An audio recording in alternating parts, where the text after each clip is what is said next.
नमस्कार मंडळी, मी प्रियांका. 30 डेज चॅलेंजचा आजचा दिवस 19वा. आजचा दिवस नेहमीसारखाच सुरू झाला. अंघोळ वगैरे केली, फ्रेश झाले.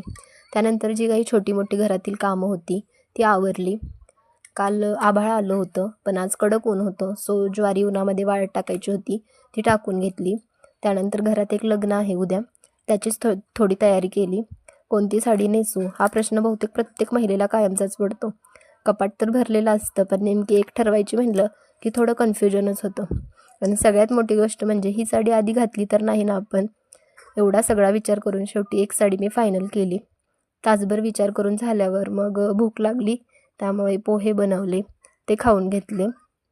आणि आज ईद असल्यामुळे शेजारच्या भाभींनी शिरखुर्मा वगैरे आणून दिला होता, तो खाल्ला. त्यानंतर ज्वारी पोत्यात भरून ठेवली आणि असा होता माझा आजचा दिवस.